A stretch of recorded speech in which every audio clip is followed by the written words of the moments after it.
Hi, this is Tammy Lear. We are live at ISC West in our amazing studio with Mr. Lynn Mattice. He's actually chairman of the Board of Advisors of the Security Executive Council. And Mr. Mattice, welcome. Thank you, Tammy. You're welcome. Thank you for joining us in our studio today. Please tell us about the council and tell us about what your organization is. Okay. Well, the Security Executive Council is now in the beginning of its 7th year of existence. It is primarily a think tank organization focused at providing a broad range of support to the security environment, both in the public sector and the private sector. We have Tier 1 leaders in the security environment, which are chief security officers of major corporations, and second and third and fourth tier leaders that are engaged with us both in the CSO suites and the CISO suites, so cover both sides of the spectrum. The council, I've been fortunate to have been around it since the beginning. I was actually the first member to ever join the council. Oh, wow. And was asked by the managing director if I would be the chair of the advisory board when we created that. And so I've continued in that role even after I retired from the last CSO role I was in. And have gone on to expand the advisory board. We now have such luminaries as Judge William Webster, the former director of the FBI and CIA, Fran Townsend, who was a Homeland Security Advisor to President Bush, Graham Spanier, who's the president of Penn State University. Quite a list. Quite a list of luminaries that are really very effective folks that help guide us dramatically in all of the different issues that we are dealing with across the spectrum. And they help develop and implement the short term as well as the long term, what you can see. Yeah, I meet with them regularly to talk about what do they see on the horizon, what are they hearing, what are the issues that they see emerging, so that we're always on the forefront in the council of looking at the things that we need to provide the community of, what are the things they need to be concerned about. Now, with technological advances, and obviously I'm sure everyone participates in understanding, okay, things are on the forefront, but do some of you, when you have to pay attention to getting this new technology out to the end user and them being able to embrace it readily and effectively, do you find yourself feeling like you're always teaching something new? Do the end user feel like they're always learning something new? Well, it's a mixed bag. The end users are a pretty sophisticated group of people. And realistically, they're at a mode where they have a finite amount of time that they have available to deal with issues like this. And typically, it's their second or third tier folks that are more dealing with the technological issues of the things that they need to think about for a deployment of technology across the spectrum of their entity that they're dealing with. But I think what's the other portion of it that the council has done is they've created a program of innovation partners, and through that they're allowing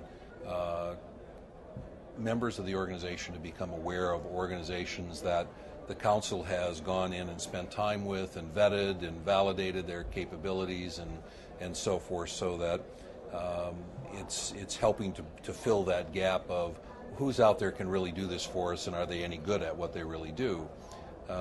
I'm sure as with anything else, that when you look at specifications and you look at the technological capabilities of different organizations, where do you find that any of things have been really vetted, and where do you find if they've been tested against any real world risk or threats? That's a really good point. That's a really good point. So you're able to give them solid, foundational, respectful results because you've tested these out and you've been able to say, look, we put this through this system.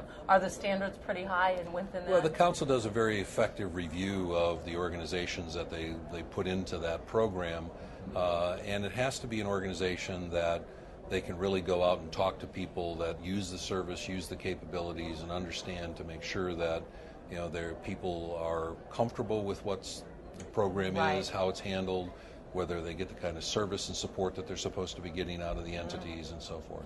What are the biggest issues you would say that arise aside from the new technology? Is there ever a gap in the market, in the marketplace? Well, I think there's still a huge gap that exists, and I think the gap that really exists today is that we still don't have the manufacturing community or the integrator community truly understanding their customer. And what they really need to focus on is to understand better than their customer does the customer's environment. What are the risks and threats that they face? What is the regulatory environment that they face? How do they go about putting together a structure of a program that can help them offset those risks and threats and then provide them the ROI that's necessary to help them sell it inside? CSOs simply don't have the time today to go out and do those kinds of searches, do those kinds of analysis, and the people who are going to really be the effective end users, suppliers in the world today are those who can fill that gap, who can come to the table with the kind of information that truly tells these individuals, here's your risk and threat environment, I know it as well as you do. Here's your regulatory environment. Here's how these products or services are going to help you meet your requirements, mitigate the risks that you face, and here's the cost-effective deployment of these kinds of technologies across your entire enterprise. And you mentioned, Lynn, cost-effective. Do you find that sometimes their barrier is the economy and the way things work? There are some budgetary concerns they might have. There are. It depends upon the level of support that they get, how well the product can be sold to them, along with how well it can meet their specific needs. And when you look at the risk threat profile of a typical Fortune 500 company, which of course everybody chases the Fortune 500 because they think that's the nirvana. Right. When you look at that risk and threat profile, we did a study on this in the council, and there are finite issues that are critical to the Fortune 500, which are completely different than what we call the forgotten Fortune 5 million, which is small business. Right. And the structure of all of that is a complete dichotomy between the two. But when you get into the different environments, if you can't provide clear direction and guidance of how this is of value and it's going to meet or exceed the needs and maintain flexibility so that it can adjust to evolving changes in that risk threat profile for them or the regulatory environment, then nobody's going to sell anything, because nobody's got money to throw at those kinds of issues today unless they can prove that kind of value proposition. Do you think that has a lot to do then with, from both ends, everybody being educated, doing the educating, the company, the creators of the great security products, they need to learn how to educate people effectively so they know how to educate their third tier?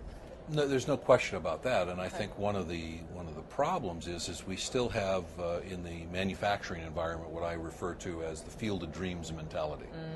Build it and they will come. Right. Okay. Right. So there's many times very little research that's gone into what the real world needs are before they design a product. It's design a product and now let's see if we can go sell it to somebody. Right. Because we've got a perception that there might be a need for it.